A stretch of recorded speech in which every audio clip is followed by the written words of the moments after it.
Celebration time.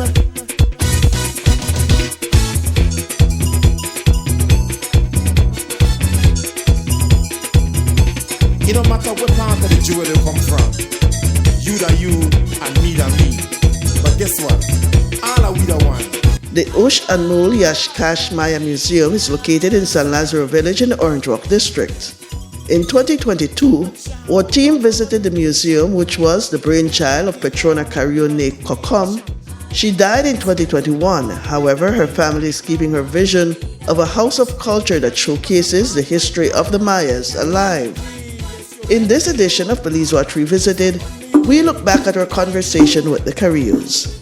We take a break to hear from our partners, Minister Kevin Bernard, the Barry, and the Ministry of Blue Economy.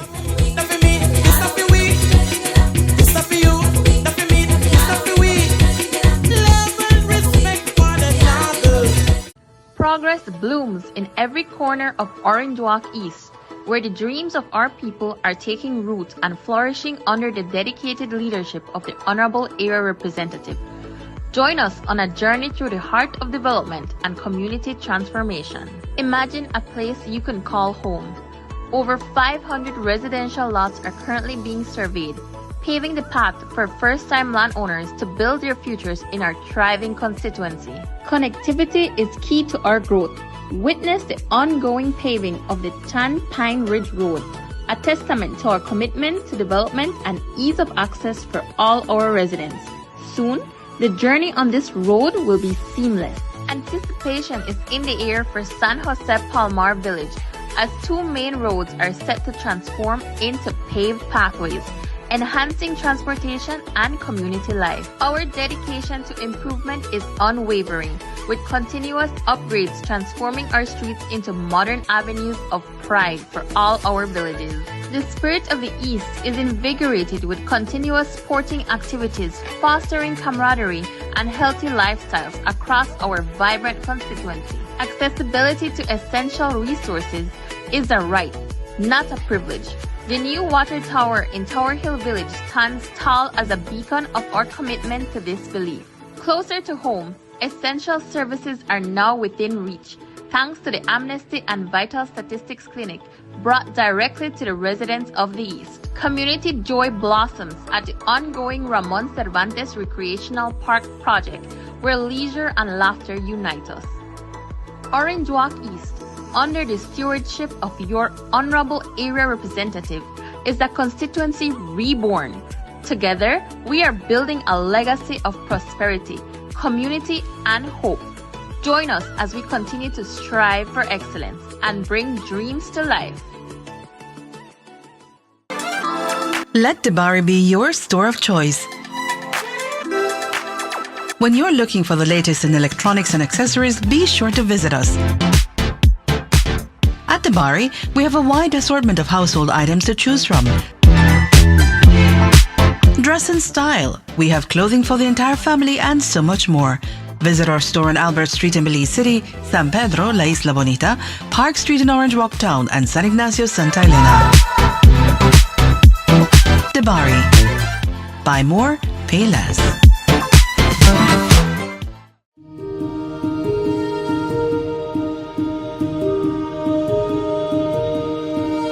In Belize, the blue economy plays a crucial role in driving sustainable economic development and marine conservation. The blue economy now looks at the sustainable use of ocean resources for economic growth, to improve livelihoods, and to ensure that jobs are created while we ensure that the health of the ocean and the ocean ecosystem is preserved. How does this really differ from our traditional sectors is that the blue economy approach now integrates a multi-sectoral approach, and the past traditional sectors focused on sector-specific development. The Blue Economy Unit plays a crucial role in driving Belize's transition to a more sustainable and resilient coastal economy. The Blue Economy Unit aims to mitigate the effects of climate change on livelihoods and promote resilience. The Blue Economy works with coastal communities to mitigate the effects of climate change on the marine environment and their livelihoods through various strategies and initiatives. I can speak specifically of the FAO implemented project that the ministry is currently working on, and that's entitled Enhancing Adaptation Planning and Increasing Climate Resilience in the Coastal Zone and Fisheries Sector. Through that project, we have emphasized community engagement, participation, and social cohesion in climate change adaptation and resilience efforts. The concept of the blue economy is closely aligned with the United Nations Sustainable Development Goals (SDGs) as it contributes to several key goals and targets. It promotes SDG 16, which is peace and justice and strong institutions. The blue economy really promotes inclusive and participatory governance in coastal resource management. It encourages community involvement, engagement with local stakeholders, and the establishment of real, transparent, and accountable institutions, which leads to fostering strong governance.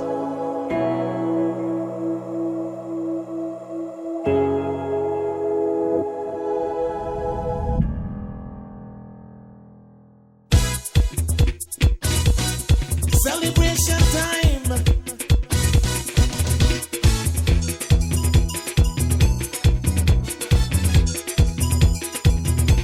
It don't matter what part of the jewel they come from. You da you and me da me. But guess what? All are we the one. See what I mean? We are the home of Hugo Rene Carrillo. And Hugo Rene, what is that name? Sound familiar, Rene. I know a guy by the name of Rene. I don't know if you have met him before. Somos tocayos. We are tocayos. You are Rene, I'm Rene. Rene. Yes. You know, there was also a famous singing duo way back when that songs together, Rene and Rene.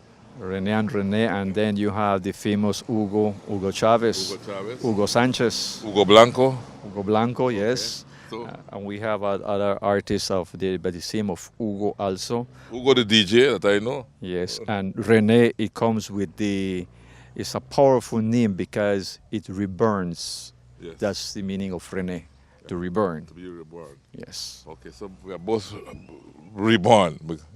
Exactly. Thank you for welcoming me here at your home. And I notice you have here you have your father. I met your father, yes. And your cousin. Yes. Yes. Well, you want to introduce them to me? Sure. Good afternoon and welcome to Uch and Muul Yash Maya Museum at the San Lazaro Village in Orange Walk District. Here with me is the patriarch, Mr. Petrona Carrillo, and he is 81 years old. A young man yet, man. ¿Verdad que te sientes joven? How you feel? Me siento joven, pero de la mente, porque ya casi está cayendo. He says he's young in mind, but he keeps his mind thinking young. Yes. He is very passionate when it comes to culture. And he has been inculcating that we need to preserve our culture. We need to rescue, especially the language and our traditions. So here we have Adriel. He's my young cousin. And he comes aboard as the assistant to the director, which I am the director. And he is a young, talented artist. And he showcases his art and culture. Mm-hmm. So it's when art meets culture. Okay. So we will meet Mr. Pedro giving us some stories about how San Lazaro was founded. Uh-huh. And Adriel will be relating to us about his artwork and what we call the shoquin de cabanuelas, which is a traditional way of the planting in the Mayan traditional way. Okay, yeah. So we have a series of things to share with you guys, and feel free to ask any questions. And I know that it's a long road, but we are getting there slowly. And I think that our Belizean people, they deserve a better future. and a better future comes as people, as Mr. Pedro Carrillo and Adiel, conserving and preserving for future generations. I always say that you have to know your past so you can appreciate your present. Know your past so you can appreciate your present and plan your future. All right? So you have it right here. You have it right here. Yeah. But tell me about yourself, Gordon. I was born here in San Lazaro. My dad is Pedro Carrillo. My mom, she passed away last month in May, and she's the matriarch, and he had this vision of having a house of culture, and especially to rescue the history, how these communities came about. Myself, I did a degree in economics and public administration, but throughout the years, every day I heard my parents speaking about the caste war, the Maya social war. And one day I decided that it's my duty to take them from ground zero where this war erupted. And I felt that we need this because this museum serves as a catalyst, it serves as a bridge to link our heritage, our culture, our history with just a few miles across the Rio Hondo. Yeah. So at the moment, I am embarking in a huge project is compiling how these communities came about, and I feel honored and humbled that Ground Zero Teosuco invites me to deliver conferences about the impact of the caste war once this Belize, which was a former British colony. No, the caste war is a very important part of our history that we don't necessarily teach again, But the entire northern Belize and parts of central, like in the Cayo, all the way up in the Cayo district, Benquevio, etc., San Pedro, all these are people that are connected with the caste war, right? In some way, fashion, or form. Yes, and this is one thing that we have seen, that there is hunger. There is a need to teach our children, to teach the younger generation. For example, many of them, they don't know because as a consequence of the caste war, there is a border. Yes. One. Mm-hmm. Many of them, they only know who their grandfather is, but they don't know where their great-grandfather came from. Yeah. And they don't know that there was a commercial of weapons, ammunitions with the Mexican government, with the Mayas. Yeah. So there is a lot of things, but the most important, I think, it's identity. Identity. And here, Adriel relates, like I said, when art meets culture, and this is one of the things that he elaborates here. And at the moment, we are working with some young artisans, and for future plans that we are going to do an exhibit about our culture, art, under the direction of Adriel Carrillo. Okay, Adriel, let's hear from you. Nice meeting you, by the way. Nice meeting you as well. Well, I am Adriel Carrillo. I am assistant to the director here at the Uchan Muul Yash Maya Museum. As well as the director was saying, my role here is apart from an artist in culture, I as well give the tour. I am the site guide for the museum, and through my art, I express all what I feel about my culture, what I imagine, what I want to revive through my culture. For example, one of my art that I do is wood burning, fabric painting, sculptures with clay and cement, and there are more that I want to elaborate more on. What influenced you to become so culturally inclined? Well, what fascinates me is knowing my past, my history. So, and that give me the interest to start to investigate and know my history more. And I started to have a passion in getting to know my people, and not only our people, but the whole culture of Belize, different cultures that we have. And I think I love my culture, and that's why I came up in partner with the director, and both of us we work and we host people, and we plan everything that so that when people come, we have something for them, and we can host them the way they supposed to be. Yeah. And your dad, Here, Rene? Mr. Pedro Carrillo is the third generation of the founder of this community. Mm-hmm. His grandfather was Fernando Carrillo. His father was Santos Carrillo. And he is Pedro Carrillo. And he will give you the welcome in Yucatec Maya.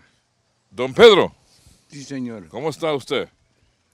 Pues bueno, Es un placer estar aquí con usted el día de hoy. muchas gracias. It's a pleasure to be here with you, Don Pedro. Right? Muchas gracias, Mr. René. And I understand you'll welcome me in Yucatec Maya. Mucho gusto. Sí, ese es español. En Yucatec, ¿cómo se dice bienvenido? Dele la bienvenida. Tener que estar bienvenida. Tu laki amigo beliceño. Tak Punta Gorda. Tak Corozal. Tu laki amigo beliceño. Welcome, my Belizean friend from Punta Gorda to Corozal. That's what you said, Corozal. right? I say welcome to all my friends from PG to Corozal. Belizean. Tener que estar tu laki amigos beliceños y mi amigas beliceños. Tak Corozal. Tak Telo Cucuchu. Le radio beliceño. Okay.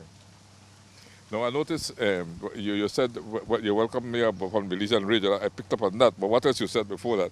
Y yo le doy la bienvenida a todos beliceños. Del sur al norte. Sí. Todos South and beliceños. Incluso mis amigos y mis amigas. Todos. Incluso beliceños. Okay. Y todos los de la radio también. Todos de la radio. Ajá. Les quiero. Bye bye. Ajá. ¿Ya se va? ¿Se No, despide? le estoy saludando que estoy con mi amigo. Ah, ok, sí, estamos. Ahora me vas a llevar al museo, ¿verdad? Igualmente. ¿Vas con nosotros al museo? Vamos ahorita, ahí hay de todo. Hay de todo. De todo. Y usted sabe todo lo que hay ahí, conoce todo lo que hay ahí. Es que ya está lleno las tripas, como dice el mexicano. Ah, es que ya comimos, ¿verdad? Pero siempre vamos a ir a ver el museo. Okay. Okay, Adriel and my dad will.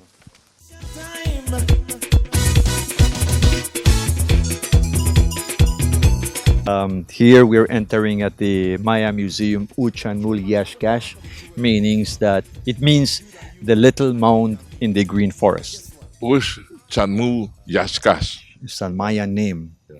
And in front of me there's a little mound. And When I came in, I kept admiring that little monk and wondering what it was all about.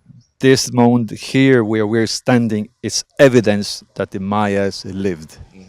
And I will show you the different proof when we go inside of the museum. So the little mound in the green forest, all this that you see here, it composed of flowers. It has a botanical garden, medicinal garden, and all this was planted by our matriarch. And here is where we are planting more for future generations. So we can go ahead. be my guest. Okay, thank you so much for having me here. And vamos a avanzar un poco, ¿verdad, señor? Igualmente. Ajá, avanzamos. De todo. Ajá.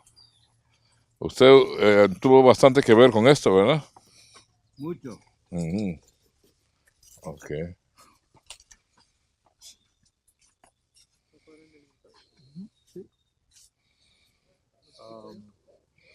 Adriel will briefly explain to you. This is one of his art but he will briefly Okay. explain to you What he did, no? the Yumkash.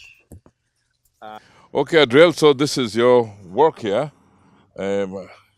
Explique, por favor. Yes, so what we have here at the front is the Yumkash. He is a Mayan god in the Mayan culture. He is said to be god of the corn. Now, as well, he is a god under the wild vegetation. Back in the past, Mayas used to give him or offer prayers to him for guidance under the forest. For example, they would want to go hunt. They would give him prayers for protection because maybe who knows, they used to go hunting. You don't know, maybe you will not go back home or just for protection under the forest. Yeah, and as well as he's a god for wild vegetation. There are many trees that have medicinal uses um, in the forest. So what you guys are seeing here are basically medicinal uses that we have all around here. For example, I want to show you this. What I have here is called the Hoja Santa. This is, Holy leaf. yeah, the holy leaf.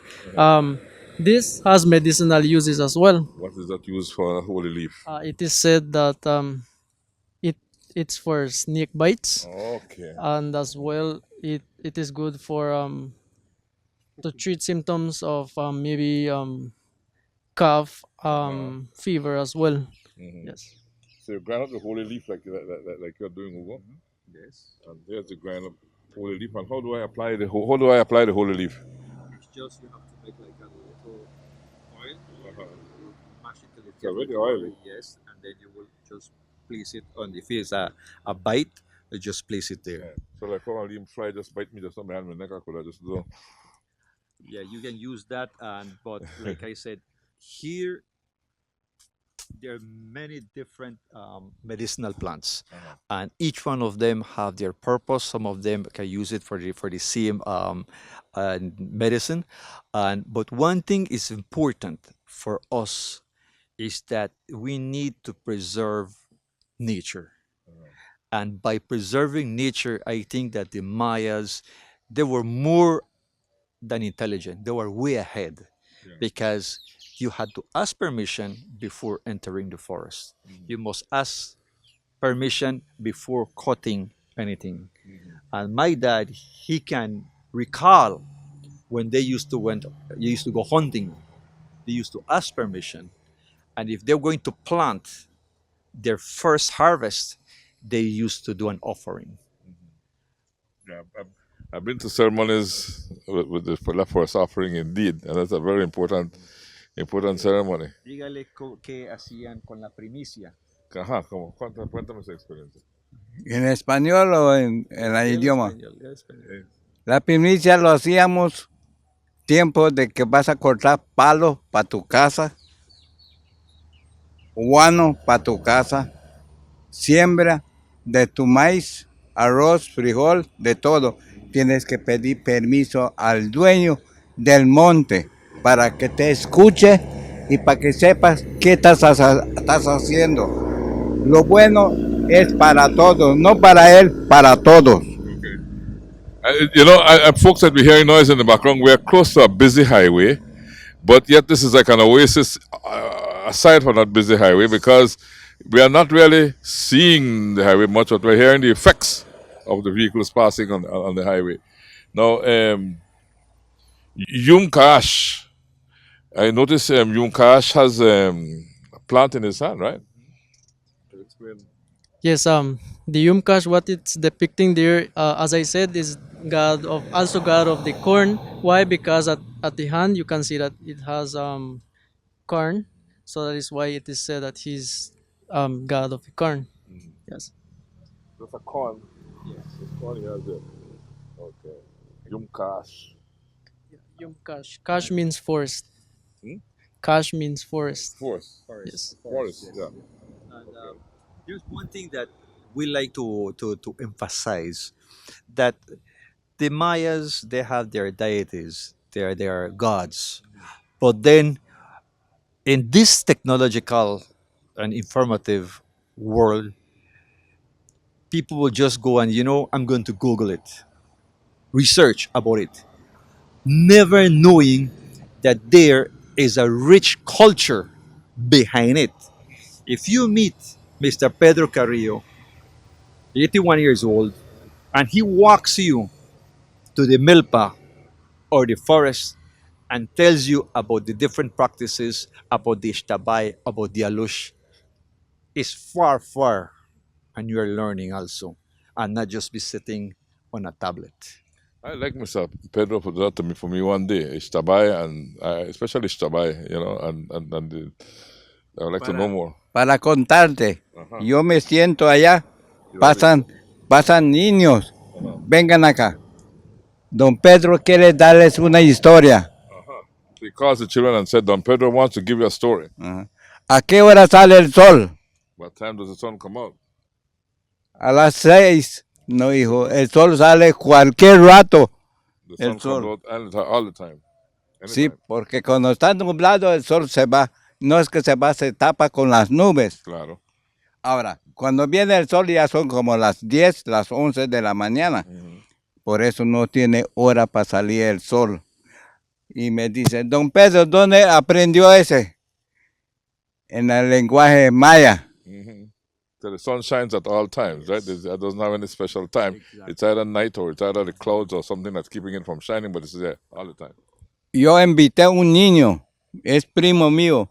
Le digo, ven hoy aquí en mi casa. ¿Qué voy a hacer? Le digo, te voy a presentar un amigo muy valioso para mí. He invites a friend and said he'll present another friend, very valuable friend. Y me dice, ¿cómo se llama? What's the name? No tiene nombre. Cuando llegas te vamos a decir cómo se llama. There's no name. When you arrive, you'll know the name. And ¿quién es? Es un... Bueno, yo le digo primo Juan Carrillo. Es nieto de él. Oh, he's talking about the little... it's a small kid. He's like fourth cousin to us. Okay, so... And what he's getting across that we have... In this community, we have a small kindergarten, we have a Methodist primary school, Roman Catholic school, and a Belize High School for Agriculture in this community. In the same San Lazaro community. In San Lazaro. And approximately like 6 different churches. Okay. So what this makes, a community with so much institutions of socializing, and now with a museum, this is a foundation of teaching our generations. So what he does, he invites them, teach them few words, keywords in the Yucatec Maya. Okay. And anytime they're going to school, there goes greeting him in Maya. Okay. Next day, another word. So this is his vision, that our generations need to be taught. It doesn't matter which language, but your mother language, you cannot forget it, and you should not be ashamed of it. Of course. And this is what he is doing with this generation. Very good. Very good, Don Pedro. Quiero levantar mi pueblo, que no seamos mezquinos o vergonzosos para tener nuestra idioma. Of our language. Yo no tengo vergüenza de ser mi idioma. I'm not ashamed of speaking my language. El criollo, español Creole, y mi idioma maya. And Spanish, Maya. Talk to me in Creole, no? Talk to me in Creole. Talk to me in Creole. Que le hable en criollo. Oh. What do you want to tell me? Let's go rest. You want to go rest now? Yes, I'm tired. You tired? What you tired of? Tired walking. You tired of walk? Right here. Yeah, you walk too much, no? Yes. Yeah. I wake up 5 o'clock in this morning. 5 o'clock this morning? Where do you since 5 o'clock this morning? Come and sit down and see my friends to come and tell me Bisabel, malo ven. Tus cabin, pues chehueye. Quieren aprender maya. Oh, ustedes le van a hablar maya. Y yo les digo en maya. Y me preguntan, don Pedro, tú no tienes vergüenza para hablar tu idioma. So, don Pedro, you're not ashamed for talking language. No. Yo me voy en México, me voy en Estados Unidos. Mexico, Yo hablo la maya con mi gente. I talk maya with my people.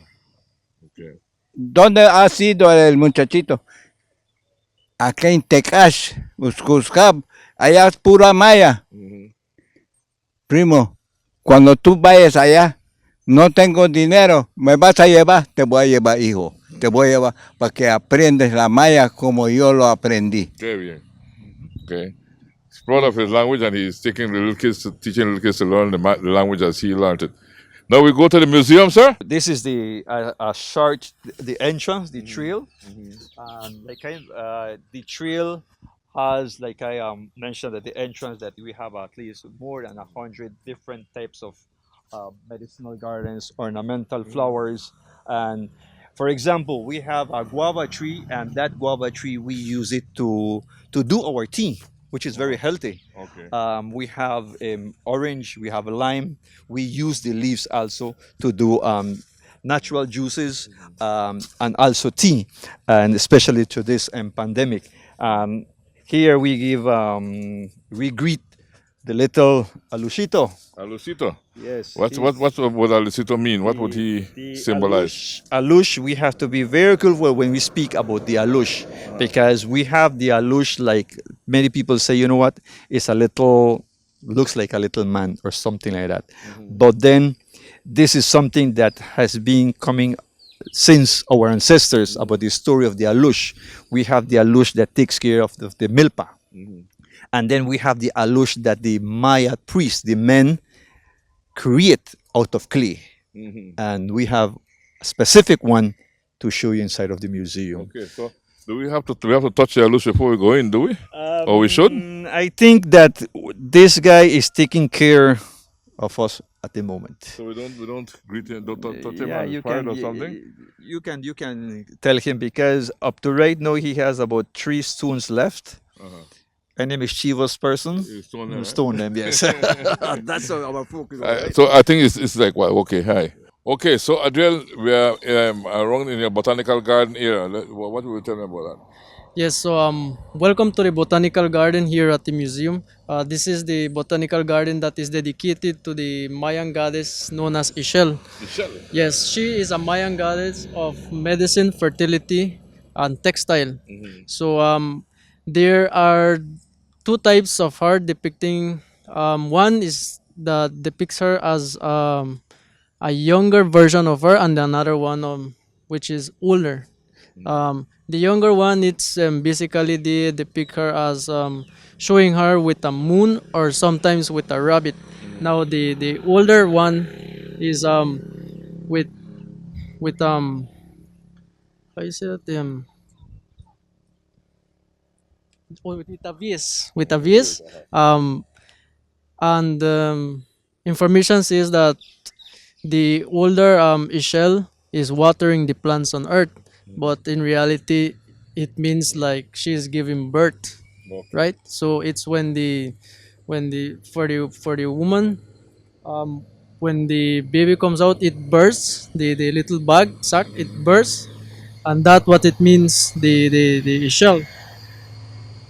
And as well, she is goddess to a few animals, for example, the snake, rabbit.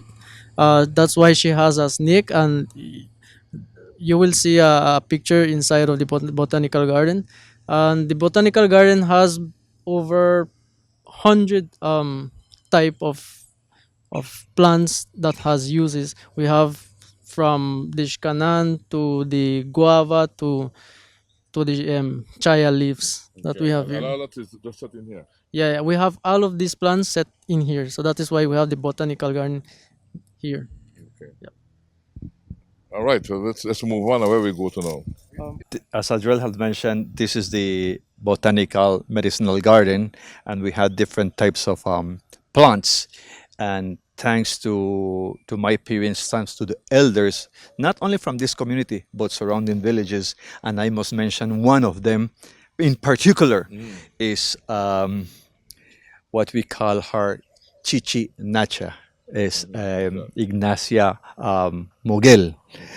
She was one of the midwives, and she had practiced the traditional medicine in the entire of these communities. And she was the one who used to deliver the babies from them. She and here in the community there's a small clinic in her honor as Ignacia Moguel Health Clinic, and all of these we have learned from our grandmothers, our great grandmothers here. And this sculpture that you see here is more or less how Ishel is being represented as the elder woman. So this is the shell here. The shell here. This one, if you have the snake, this is the shell. And here, all of this you see is medicine. Okay. Medicine, for example, we have what we call the limonaria. If you have toothache, just take the yes, the fine leaves. Again, you will just mash it, make it like a little ointment, and you place it where you have your the pain. This is kabachi. Again, people will have different, for example, rash, and we'll go more to rash. No, like burns. This one is good, and you can drink it, and it gets dry. So we have that, and then we have Siempre Viva. A lot of people get bite by the ducta fly or wasp and things like that, and you can really just mash the leaves, and it stays cool, and then you just put it on where it hurts. So all of these here is for some medicinal purpose. Medicinal purposes, and we even have the tobacco. Oh, even that is used medicinally? Yes. Sometimes people go in the forest and they get a sting, right? And sometimes people end up with a worm. And then afterwards this, you can just warm it, then you rub it and you paste it. Next 2-3 days, that worm is dead. Okay. And here we have some small little ferns here. Yes, and then this is it's okay. This one here is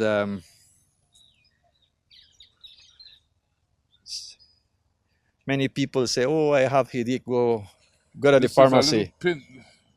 Yes. This is a little like I call this a prickle.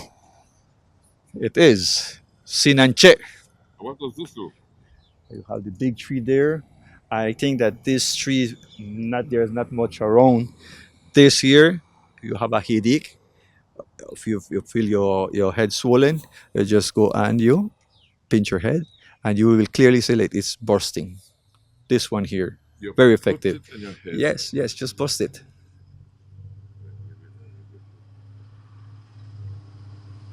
You don't have a headache, but all that tension, all that pressure, all that burnout. But this is you know something. It feels like it's 16, right? Like it goes like it's going all the way in. Right. It doesn't it doesn't. People that are burnt out and stress is different. When you're burnt out, you use this. Right here in our yard. Yo curé como 5 hindúes de este. He has cured 5 people using this. Tenían mucho dolor de cabeza. They had headaches, and he cured the headaches. Lo llevaban con los doctores. Nada, no tiene nada tu papá, le dice. No, está enfermo. Y me vinieron a buscar acá. Con esto. Y me dice, don Pedro, yo sé que usted puede curar estas cosas. ¿Qué quiere? Mi papá se está muriendo, mucho dolor de cabeza. Y yo con su mamá de él me levanté y lo agarré. Llevé 9 de este. 9 of these he used. ¿Dónde está tu papá? Ahí está botado en el piso. Y agarré. Con mi alcohol le lavé su cabeza. Y se lo comencé a pinchar. Media hora, el hombre ya está brinca. So half hour afterwards, and the guy was up jumping around. It's a good therapy. It's a good therapy? Yes. So it's something like acupuncture or something like that? The patriarch of the family, Petrona Carrillo, died on June 2nd, 2024. In our second segment, our team visited the botanical garden and the Carrillos highlighted a variety of medicinal plants. But first, a word from our partners, Minister Kevin Bernard, the Barry, and the Ministry of Blue Economy. See what I mean? Jump and shout all over the nation. Progress blooms in every corner of Orange Walk East, where the dreams of our people are taking root and flourishing under the dedicated leadership of the Honorable Area Representative. Join us on a journey through the heart of development and community transformation. Imagine a place you can call home. Over 500 residential lots are currently being surveyed, paving the path for first-time landowners to build their futures in our thriving constituency. Connectivity is key to our growth. Witness the ongoing paving of the Chan Pine Ridge Road, a testament to our commitment to development and ease of access for all our residents. Soon, the journey on this road will be seamless. Anticipation is in the air for San Jose Palmar Village, as two main roads are set to transform into paved pathways, enhancing transportation and community life. Our dedication to improvement is unwavering, with continuous upgrades transforming our streets into modern avenues of pride for all our villages. The spirit of the East is invigorated with continuous sporting activities, fostering camaraderie and healthy lifestyles across our vibrant constituency. Accessibility to essential resources is a right, not a privilege. The new water tower in Tower Hill Village stands tall as a beacon of our commitment to this belief. Closer to home, essential services are now within reach, thanks to the Amnesty and Vital Statistics Clinic brought directly to the residents of the East. Community joy blossoms at the ongoing Ramon Cervantes Recreational Park project, where leisure and laughter unite us. Orange Walk East, under the stewardship of your Honorable Area Representative, is a constituency reborn. Together, we are building a legacy of prosperity, community, and hope. Join us as we continue to strive for excellence and bring dreams to life. Let Debari be your store of choice. When you're looking for the latest in electronics and accessories, be sure to visit us. At Debari, we have a wide assortment of household items to choose from. Dress in style. We have clothing for the entire family and so much more. Visit our store on Albert Street in Belize City, San Pedro, La Isla Bonita, Park Street in Orange Walk Town, and San Ignacio, Santa Elena. Debari. Buy more, pay less.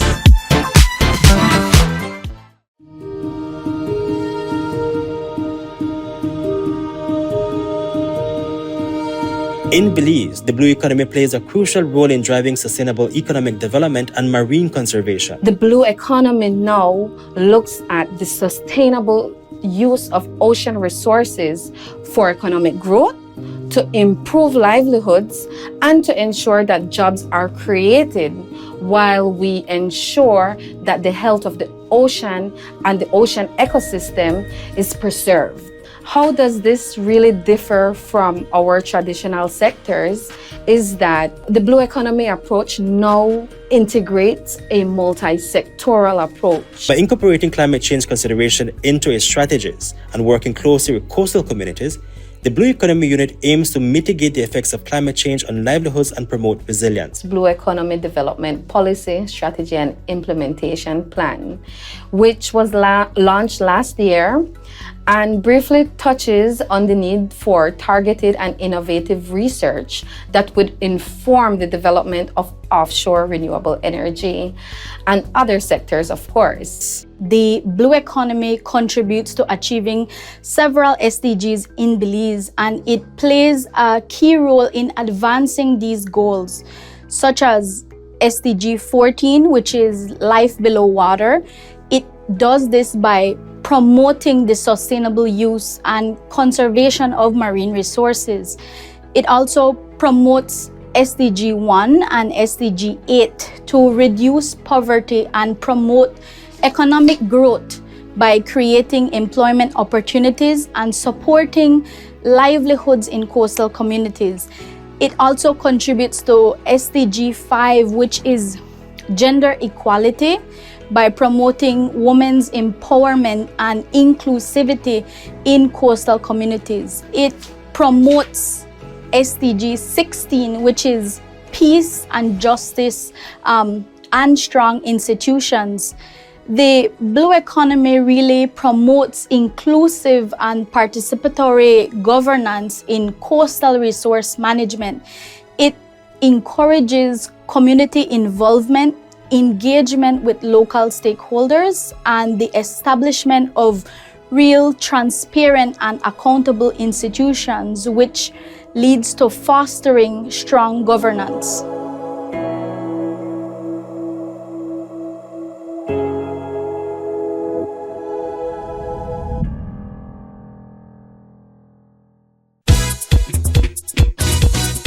Celebration time.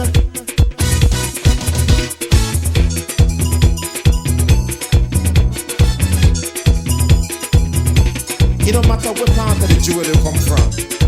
You that you and me that me. But guess what? All are we the one. A few years ago, we decided that we need to do a storyline of the history of our communities in Orange Walk South. We know for a fact that the Mundo Maya covers southern Mexico, Belize, Honduras, El Salvador, Guatemala.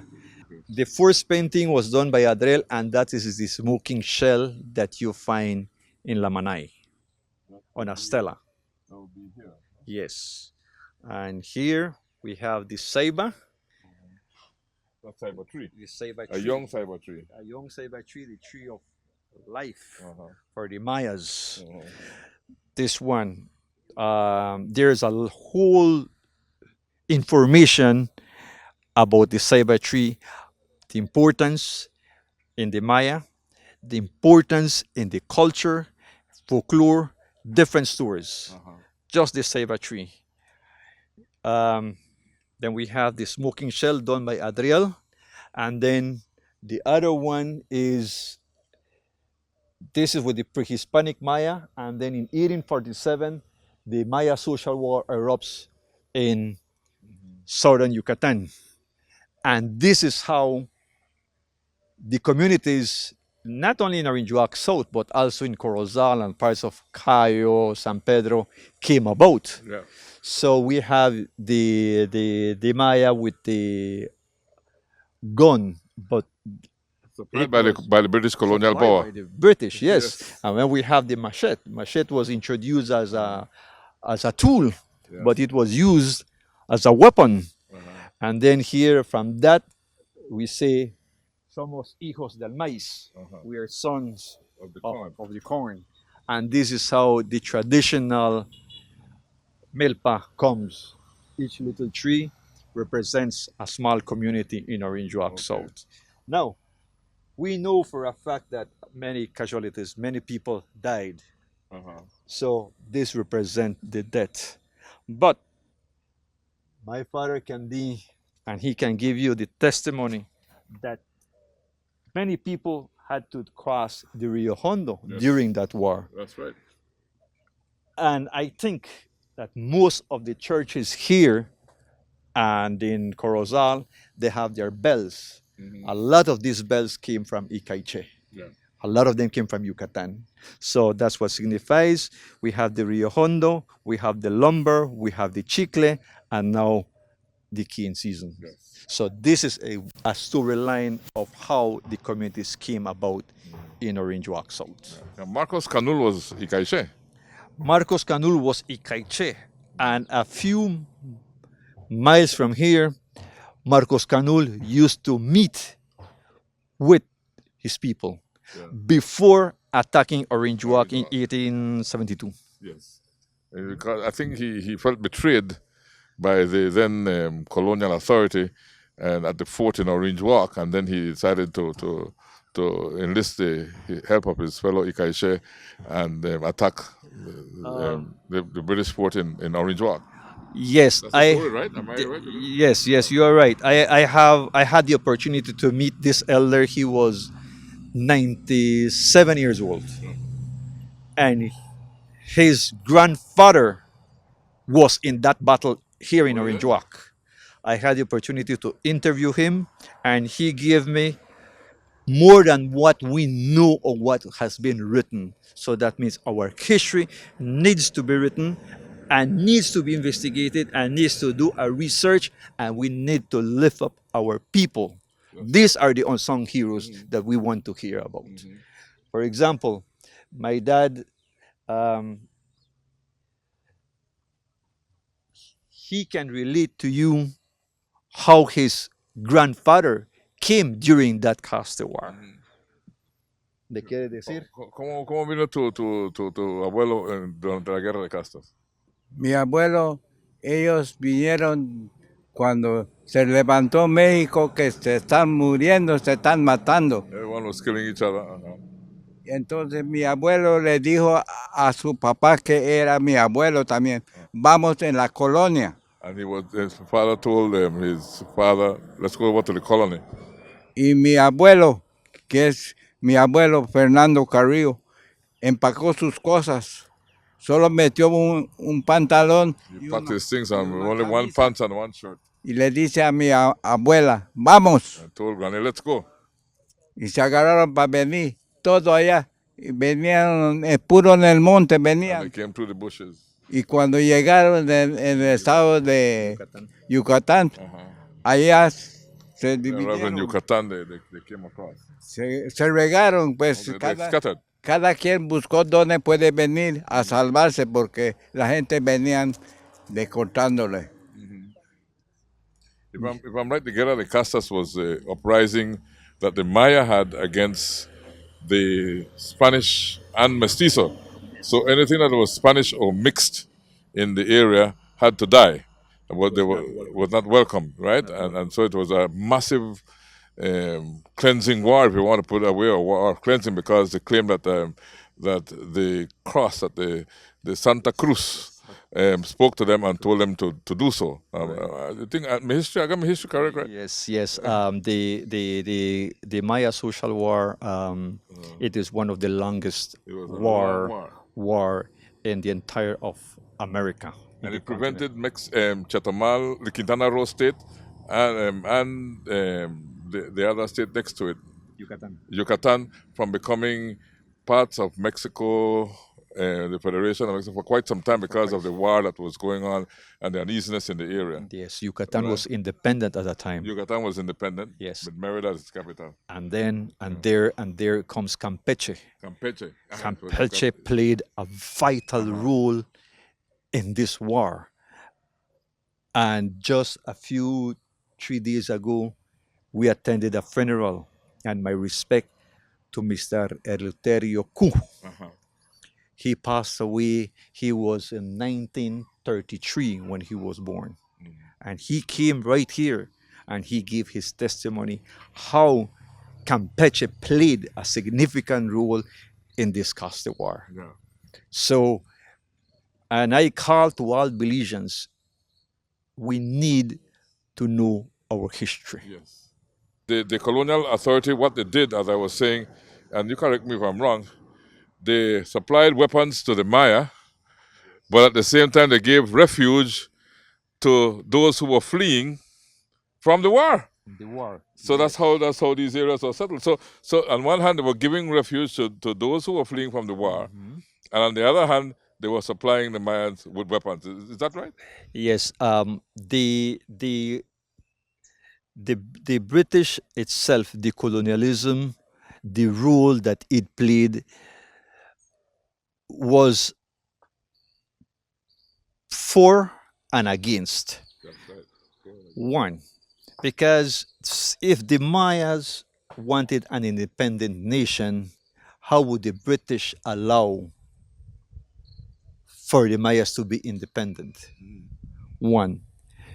There comes the trade, the economic impact of the British.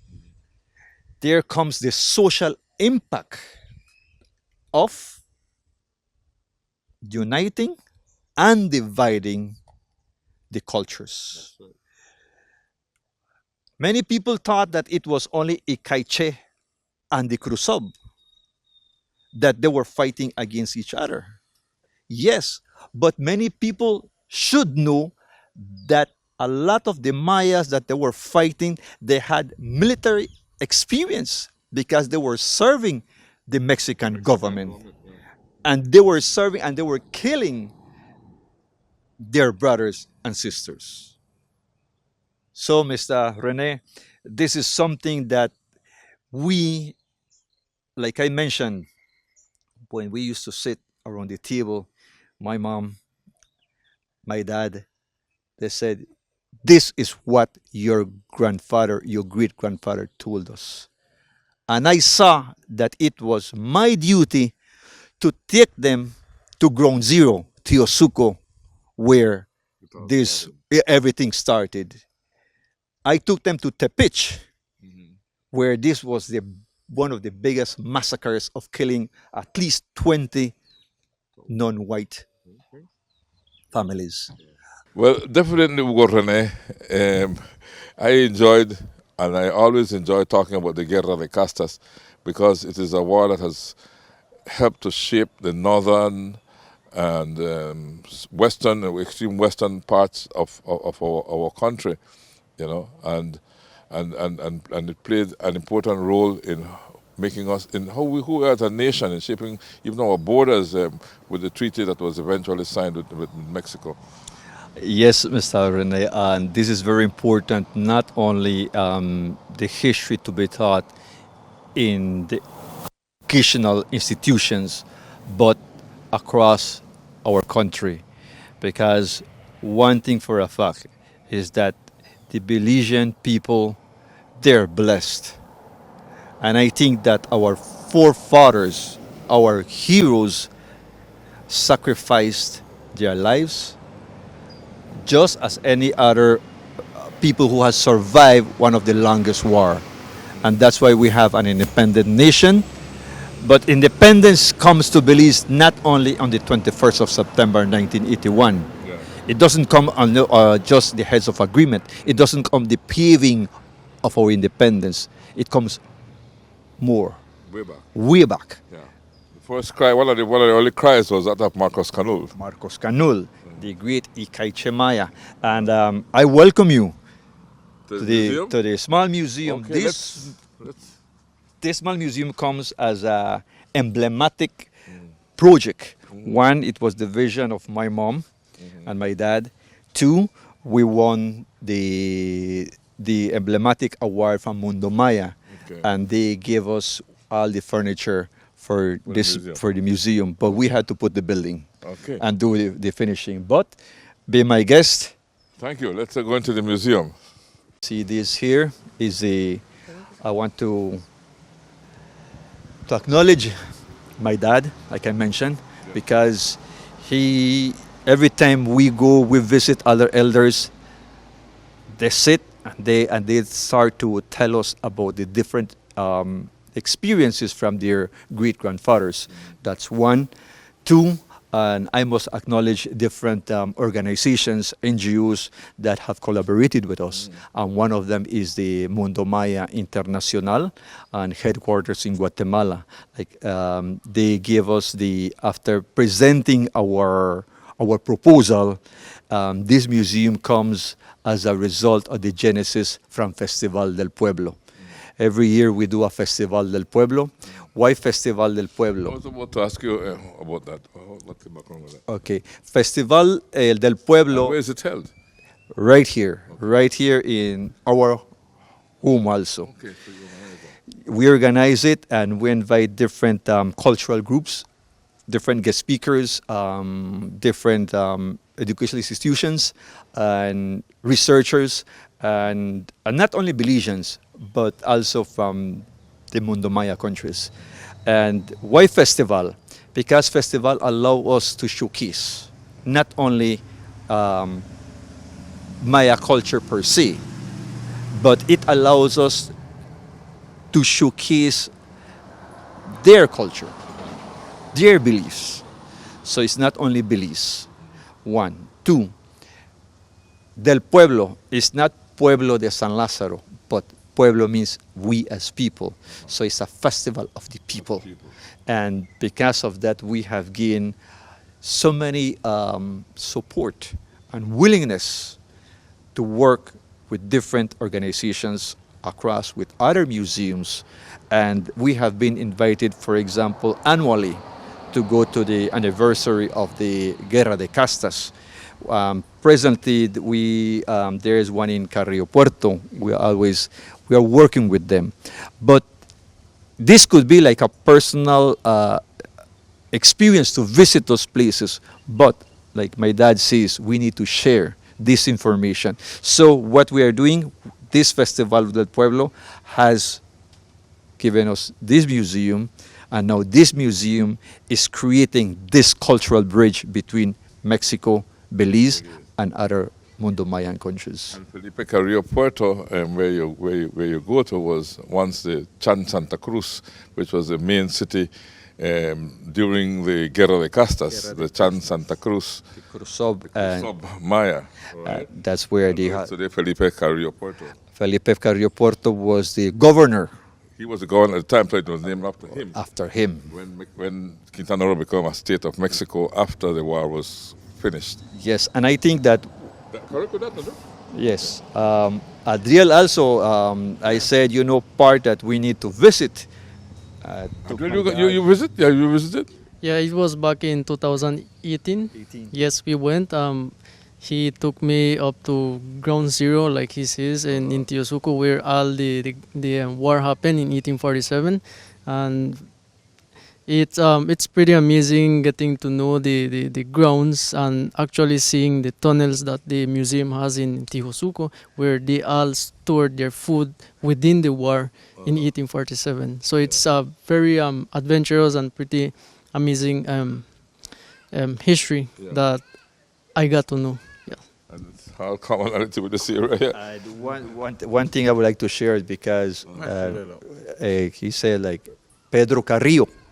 So when we go to Carrillo Puerto, they're asking if we're descendants from the great Carrillo, but Carrillo is a big family. Yeah, it's a big family. It's a big family. Yeah, we can have a Julia Carrillo working with me right now too. So, and she might be from the same area here.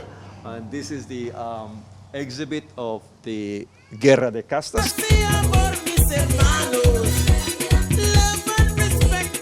And I guess I'm in your hands now. You'll have to walk me around. I couldn't help but notice on the wall, though, and I'm eager to, when we get to it, that you actually have the dates of the caste war recorded and some of the incidents, major incidents of the caste war that we've been talking about outside, actually reflected here in your museum. So, I am in your hands now.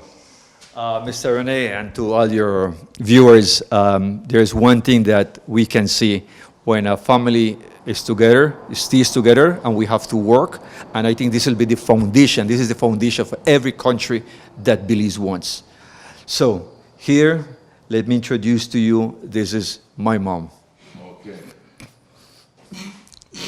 I get to know her. Yes, she passed away last year in May. And she had the vision to create this museum. She collaborated. Her stories has been written down and recorded. She is the sister of Juliana. Where we were with the tamales, I saw the resemblance. Yes.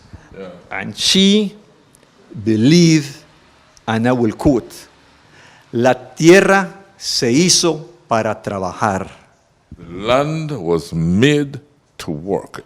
Well, we have to toil. Toil the land, yeah, to work it. Mm-hmm. So that's one of the things that she believed, that we need to take care of the land. Mm-hmm. And our unsung heroes took care of this land.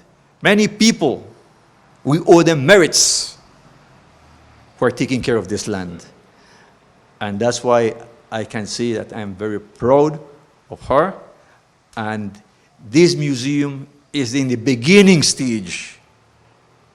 As we speak, we have laid out what were the plans, and in the future, hopefully this year, we have this museum with another extension completed. Very good. Very good. And so we salute your mom, and may she rest in peace. Thanks. And Muchas gracias. Dios botic, Señor, le da en Huatán. Le un mamá le da, un hijo le da, le un mamá. You're talking about mother and son, and the connection between you both, and how proud he is of the connection, right? I don't understand fully, but I captured that's what he was talking my about. mama, he says, this is my mom, I am his son. And that's why they tell him, every person has a legacy. Yeah. And I think that we need to inculcate our future generations. It's not only history, but there is a vast things that we can do for our country. And I think that's what we Belizeans, we have to do it. And this is the time. This is the time. We will not invent and envision. Our government or governments will not come down to anarchy. We are the people, and we have the voice, and we have the strength. Amen. We will wrap up the first portion of our look back at our 2022 visit to the Muul Yash Museum after this break to hear from our partners. Minister Kevin Bernard, the Barry, and the Ministry of Blue Economy. Yes, you better know. It's the only way to go. We stay apart, then we'll have to fall. Progress blooms in every corner of Orange Walk East, where the dreams of our people are taking root and flourishing under the dedicated leadership of the Honorable Area Representative. Join us on a journey through the heart of development and community transformation. Imagine a place you can call home. Over 500 residential lots are currently being surveyed, paving the path for first-time landowners to build their futures in our thriving constituency. Connectivity is key to our growth.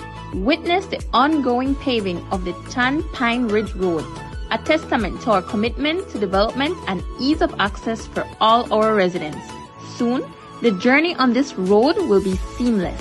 Anticipation is in the air for San Jose Palmar Village, as two main roads are set to transform into paved pathways, enhancing transportation and community life. Our dedication to improvement is unwavering, with continuous upgrades transforming our streets into modern avenues of pride for all our villages. The spirit of the East is invigorated with continuous sporting activities, fostering camaraderie and healthy lifestyles across our vibrant constituency. Accessibility to essential resources is a right, not a privilege. The new water tower in Tower Hill Village stands tall as a beacon of our commitment to this belief. Closer to home, essential services are now within reach, thanks to the Amnesty and Vital Statistics Clinic brought directly to the residents of the East. Community joy blossoms at the ongoing Ramon Cervantes Recreational Park project, where leisure and laughter unite us. Orange Walk East, under the stewardship of your Honorable Area Representative, is a constituency reborn. Together, we are building a legacy of prosperity, community, and hope. Join us as we continue to strive for excellence and bring dreams to life. Let Debari be your store of choice. When you're looking for the latest in electronics and accessories, be sure to visit us. At Debari, we have a wide assortment of household items to choose from. Dress in style. We have clothing for the entire family and so much more. Visit our store on Albert Street in Belize City, San Pedro, La Isla Bonita, Park Street in Orange Walk Town, and San Ignacio, Santa Elena. Debari. Buy more, pay less.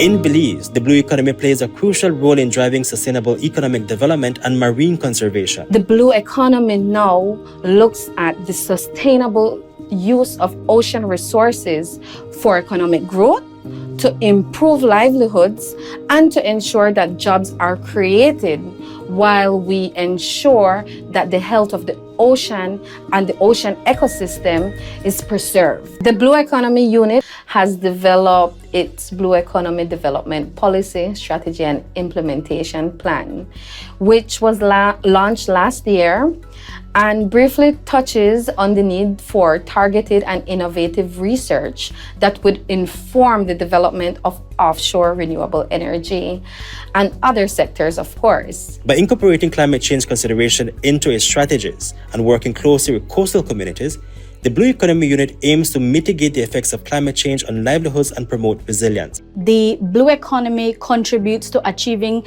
several SDGs in Belize, and it plays a key role in advancing these goals, such as SDG 14, which is life below water. It does this by promoting the sustainable use and conservation of marine resources. It also promotes SDG 1 and SDG 8 to reduce poverty and promote economic growth by creating employment opportunities and supporting livelihoods in coastal communities.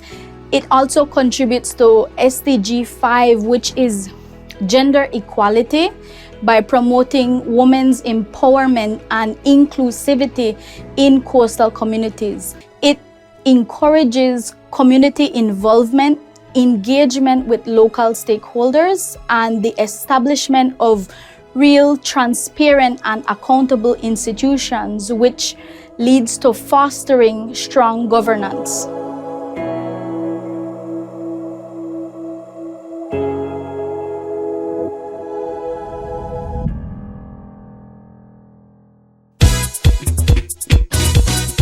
Celebration time.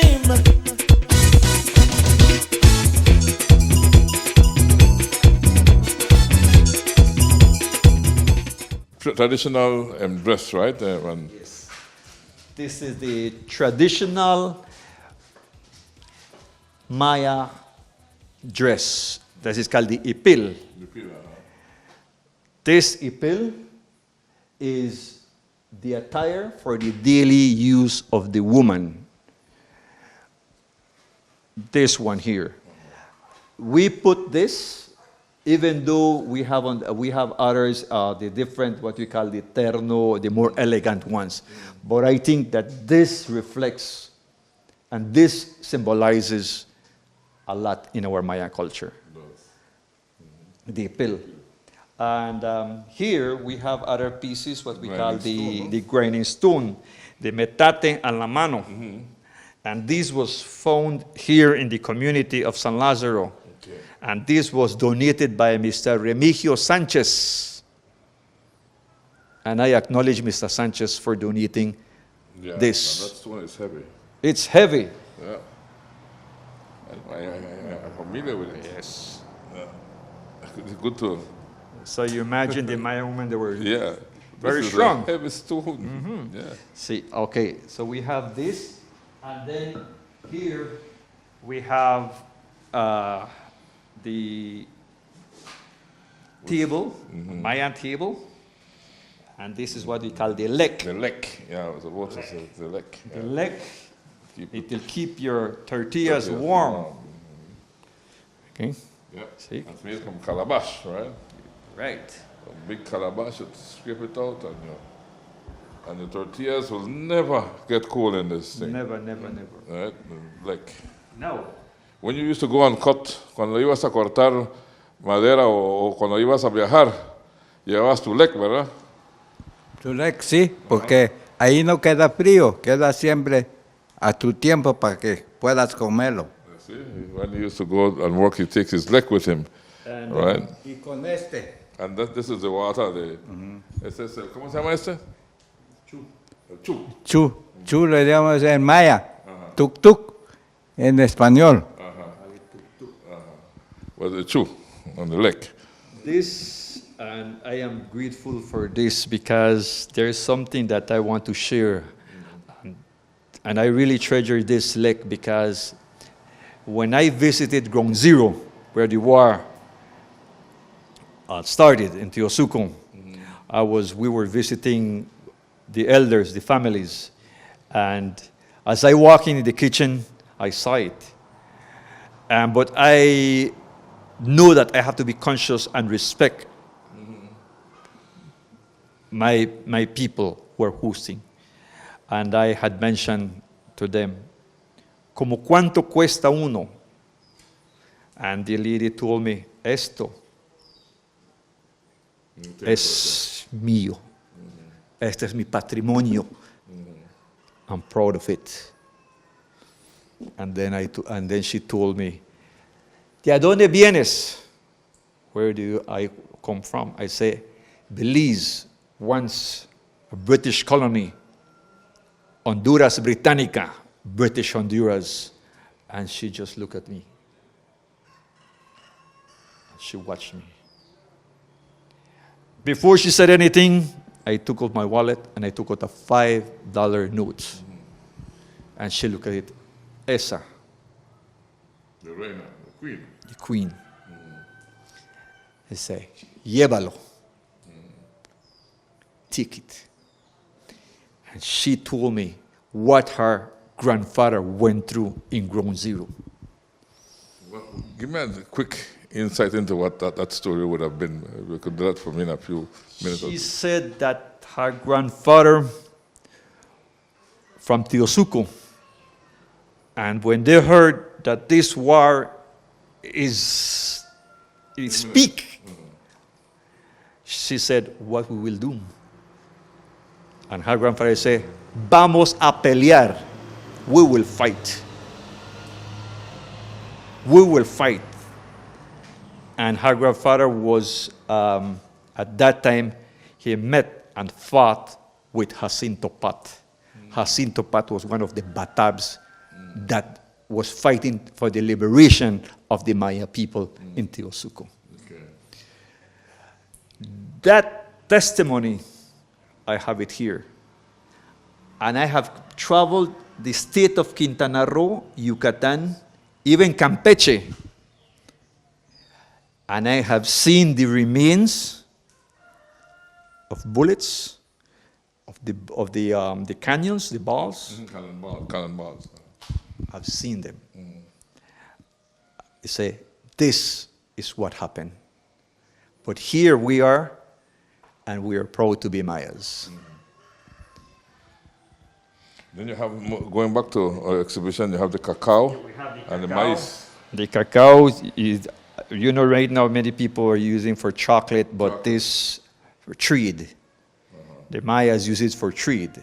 The beads, the seeds were worth money, right? Yes. Here, and then we have the corn. And here, maize. Beans. Dígale cómo se llama esta clase de frijol. ¿Cómo se llama? Nosotros le decimos cariba. ¿Cariba? Cariba. ¿Por qué? Le decimos cariba porque desde que lo pelas tiene dos caras. They say when you peel these beans, now it has two faces. What? Is a bean with two faces? The thing is this, see?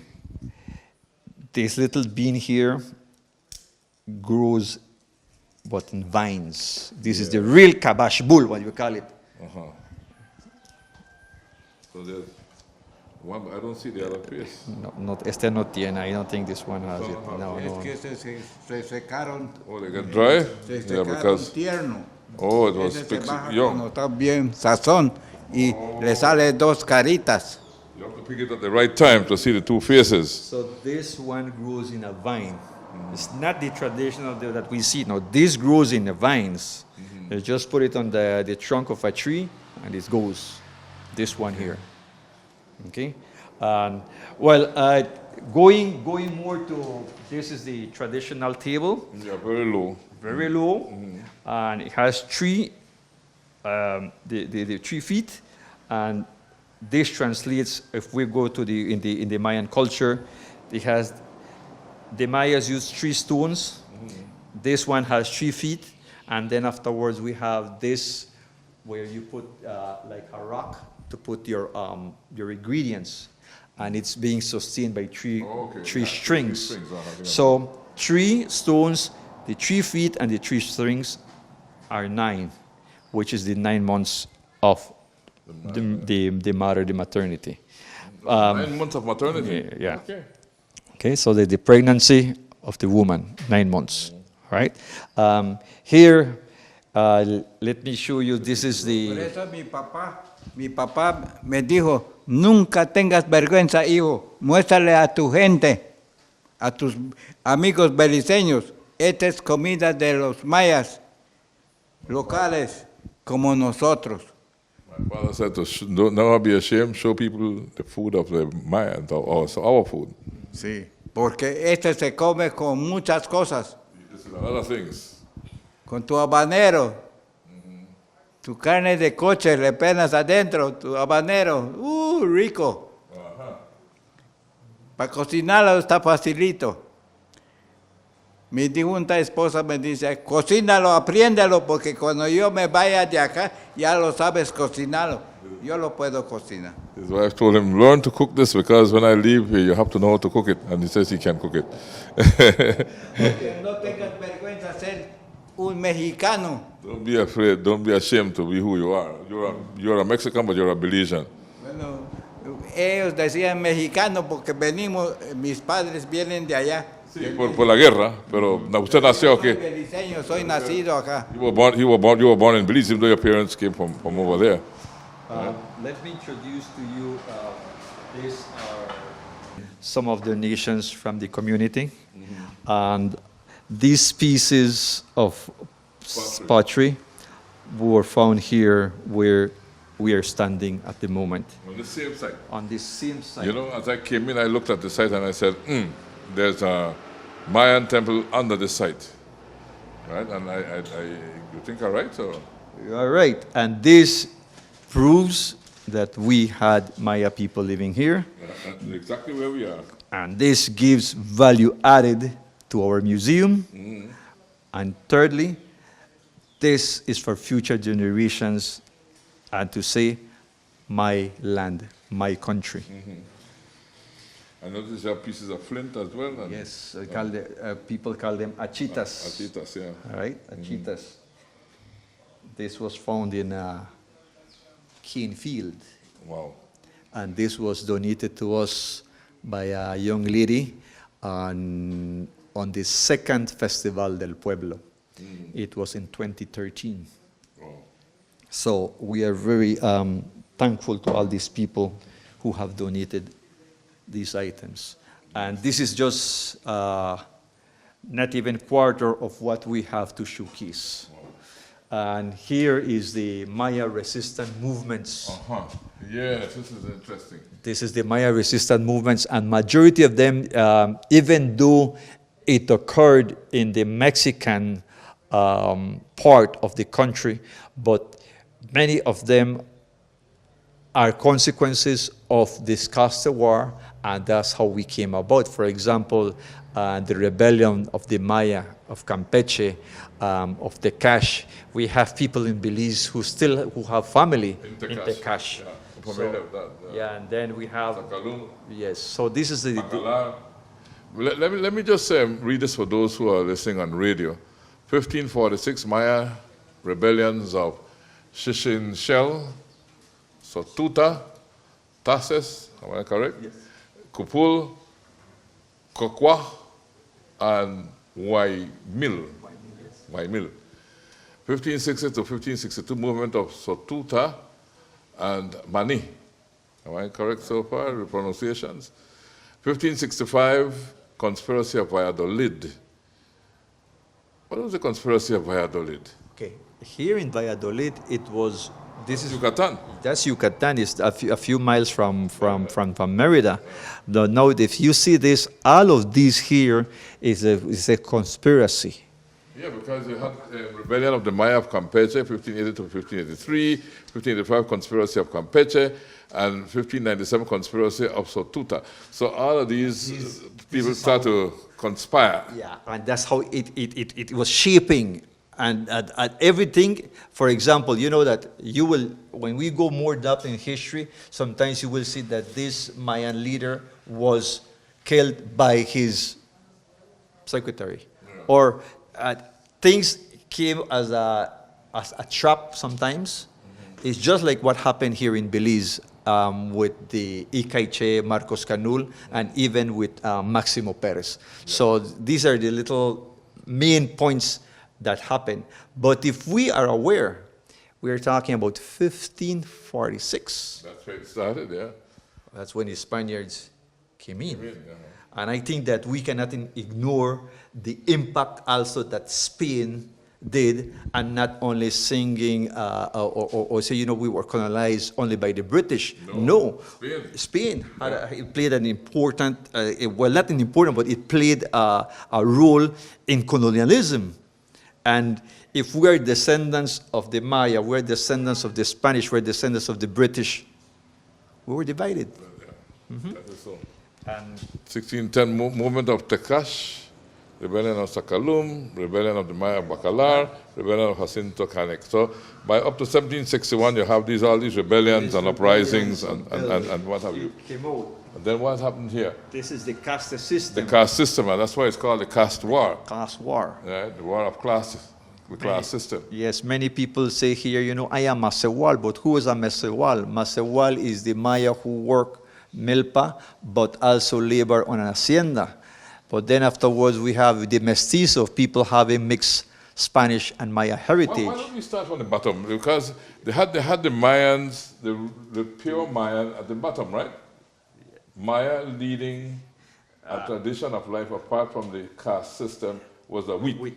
So he was not a part, or she was not a part of the system. He lives his life. He keeps far. That was the wheat.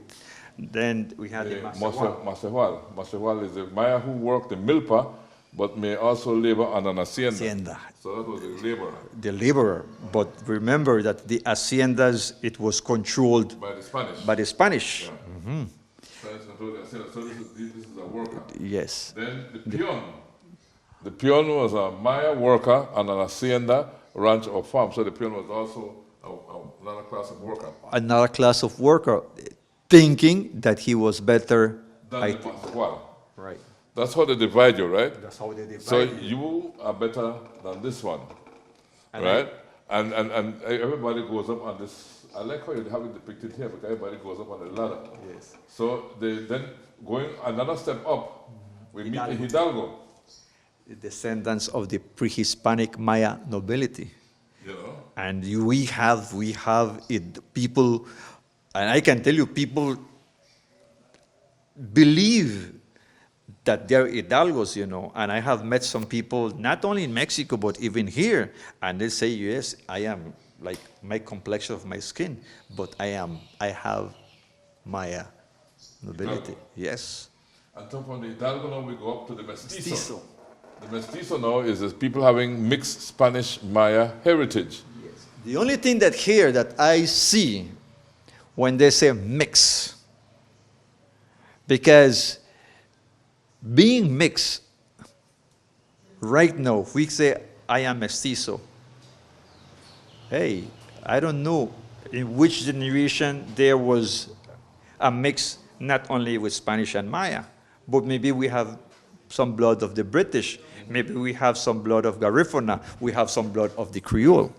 So, but here the term in this Mestizo, it was the Spanish and Maya. Spanish and Maya, because you're talking about Mexico now, yes. Right? And the top, the latter was a white man, yes. Blanco. Spaniards and their descendants who held political and economic power. So the Blanco was at the top of the ladder. He was the one that controlled everybody. And so the Guerra de Castas became these here from the Hidalgo, the peon, the Masewal, the wheat, rebelling against the Mestizo and the Spaniards. Am I right in that?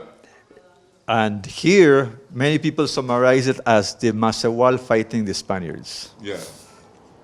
But again, I go, we have to be very careful. Them, right? Yes. Would have been involved, because the peon, the Masewal, maybe even the wheat, I'm not sure how involved they were. But then afterwards, this is the system, right? But was it really a caste war?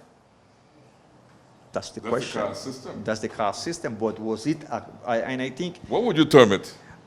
that's why they call it the Maya social war. Caste war, guerra de But why they castas. teach us guerra de castas?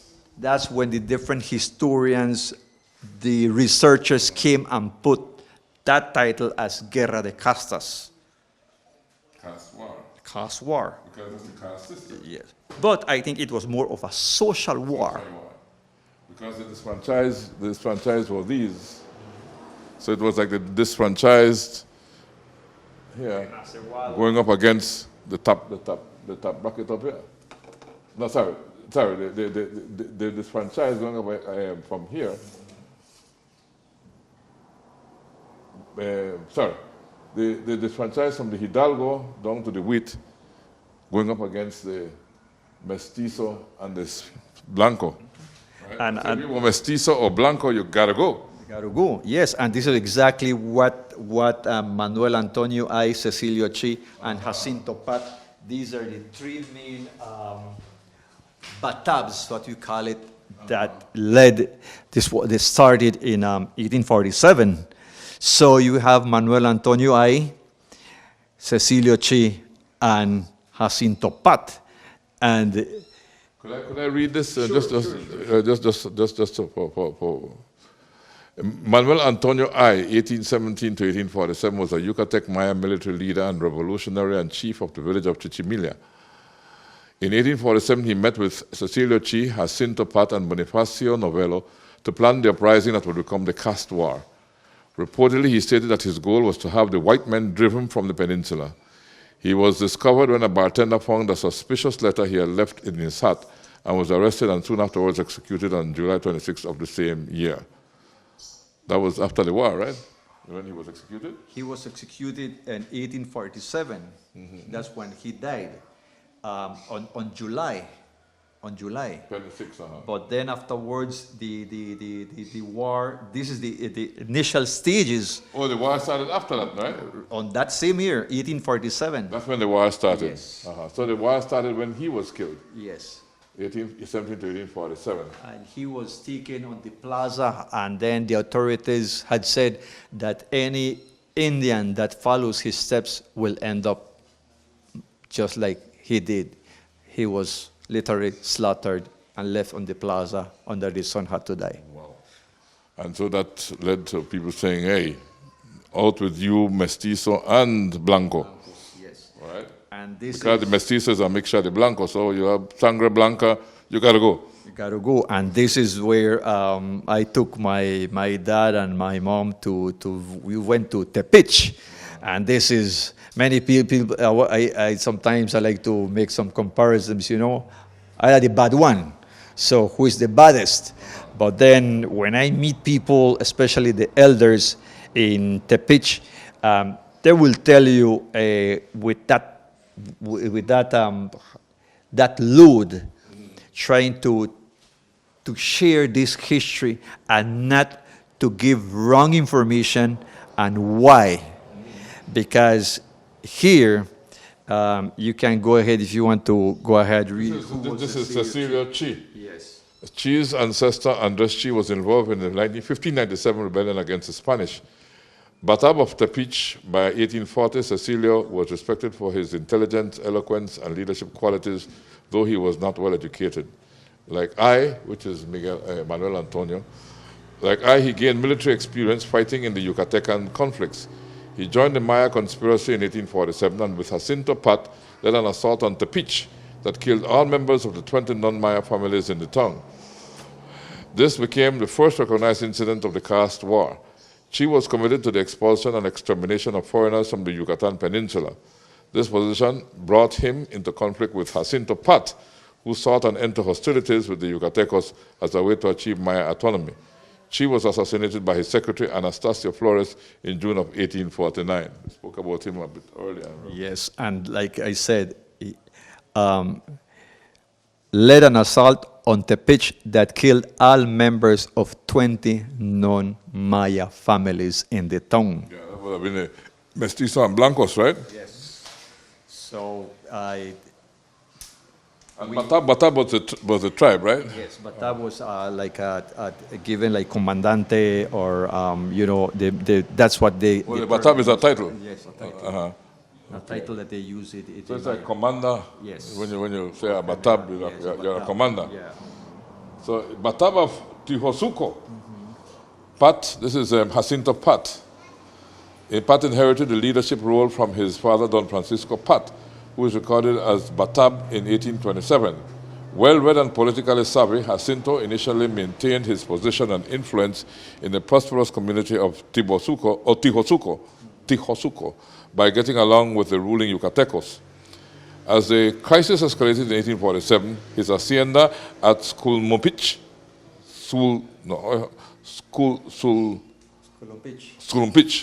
his hacienda at Sulumpich, a few kilometers outside of Tihosuco became the gathering point for the leaders of the rebellion. Pat joined Chi in leading the attack against the foreigners of Tepic, but in April 1848, Pat signed a treaty with the Yucatecan government at Sukakab, hoping to end the conflict. Chi, committed to a more radical agenda, rejected the treaty. That is, Pat trying to reach a treaty with Chi. Soon after Chi's death, Chi here, in June of the following year, Pat tried to reach out to the authorities in British Honduras, Belize, in a further effort to cool things down, but was accused of treason by the new leaders Florentino Chan and Venancio Peck. In September 1849, Peck assassinated Jacinto Pat. There we go. There we go. There we go. So you can see how the war was and how that's the shocking weave, those wires. I mean, these people they were knowledgeable.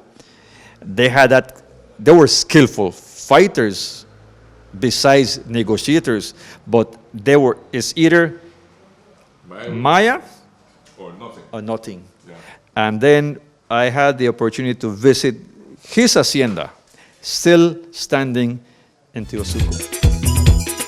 In our second segment, we will continue our 2022 tour of the museum.